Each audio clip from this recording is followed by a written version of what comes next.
Mike Tyson has just terminated his highly anticipated fight with Jake Paul after Jake abruptly decided to cancel the bout immediately following their press conference. The tension began when Tyson, known for his direct approach, posed a few simple questions to Jake and casually suggested tweaking a couple of rules for their scheduled match on November 15th. Jake's reaction was unexpectedly intense. Sign the contract, big boy. Sign the contract. No problem. Saturday, July 20th. See you there. It was as if the mere suggestion of changing the rules completely rattled him. He erupted into a tirade, yelling at Tyson as though the proposed adjustments were a personal attack. This behavior is particularly surprising considering that just a few months ago, in March 2024, Jake Paul was practically begging Tyson for this fight. At that time, Fuck Jake Paul.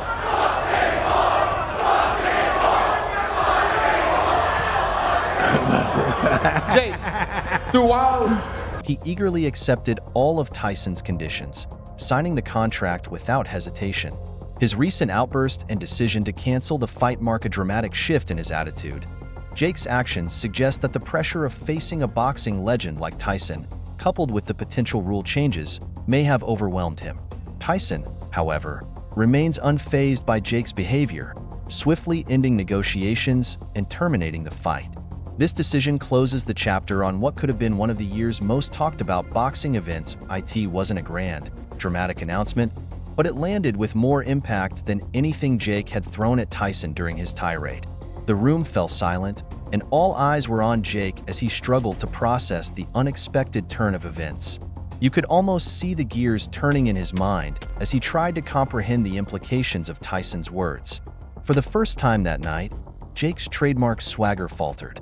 A brief, almost imperceptible moment of doubt flickered across his face, revealing a chink in the armor of the self-proclaimed problem child. This moment was a turning point, and it was clear to everyone present that Jake, playing out. Very painfully.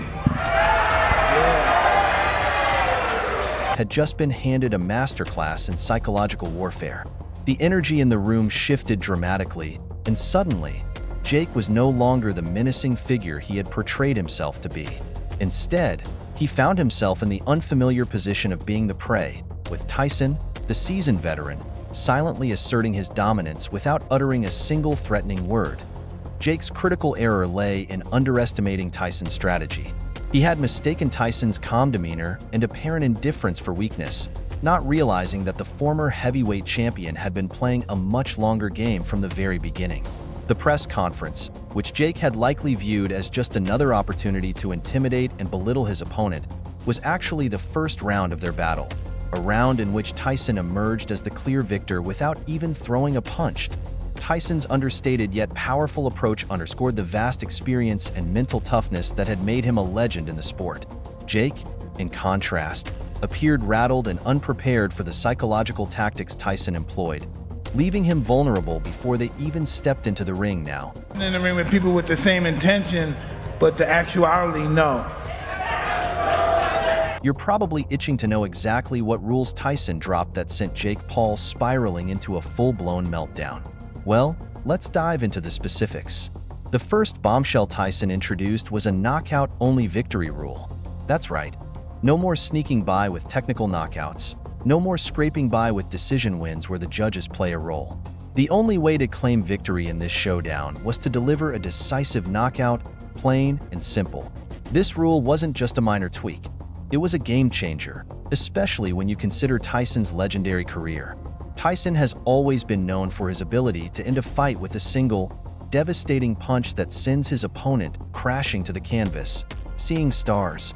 His entire legacy is built on this fearsome knockout power, making this rule almost tailor-made for someone of his caliber. But then there's Jake. Let's just say his rise in the boxing world has been, well, controversial at best. There have always been whispers, rumors, and allegations about the legitimacy of his victories.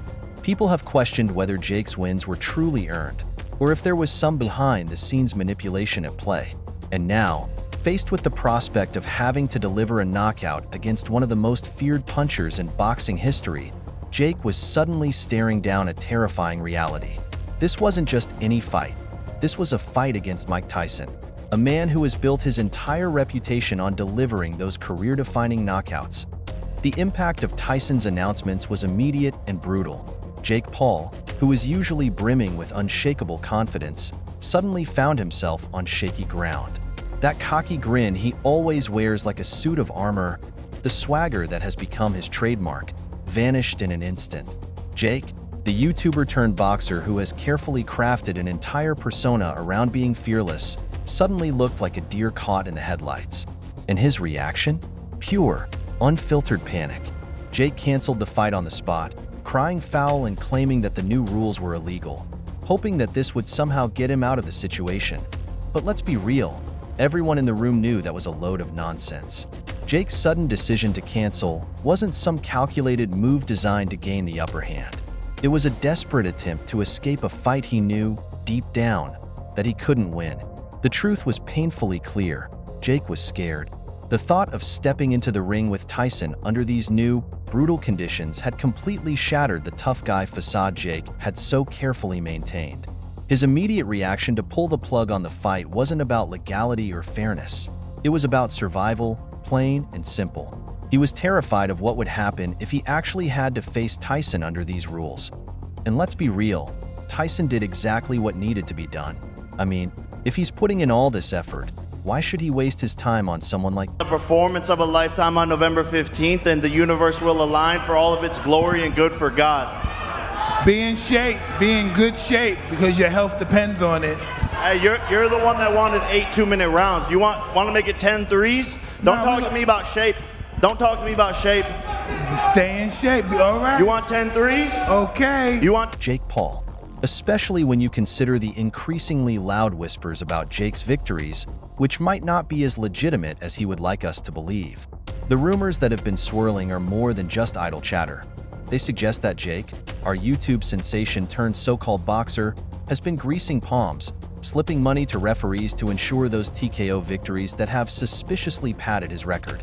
It's a serious allegation, one that casts a long, ominous shadow over Jake's entire boxing career, raising the question: is his rise in the sport built on real talent and hard work, or has it been carefully orchestrated through underhanded tactics? These allegations aren't just a passing storm. They've been simmering beneath the surface for a while. But man, the timing couldn't be worse for Jake. The press conference leading up to the fight had already left him visibly shaken, and just when he needed to project strength and confidence, these rumors started to catch fire. Suddenly, everyone was revisiting his past fights with a critical eye, scrutinizing every decision, every TKO, every split-second call with the intensity of a forensic investigation. It was no longer just a question of whether Jake could hold his own against a legend like Tyson. People were beginning to question whether Jake's entire career was built on a house of cards, a fragile structure that could collapse with the slightest provocation. Even within the tight-knit boxing community, the backlash was fierce and unrelenting. Fighters who had clawed their way up through the ranks, who had taken their losses on the chin and come back stronger, who had earned their scars in blood and sweat, began to see Jake as someone who was trying to cheat his way to the top, to cut in line in a sport that demands respect. The respect Jake had been craving from the boxing world was slipping further and further out of reach with each passing day.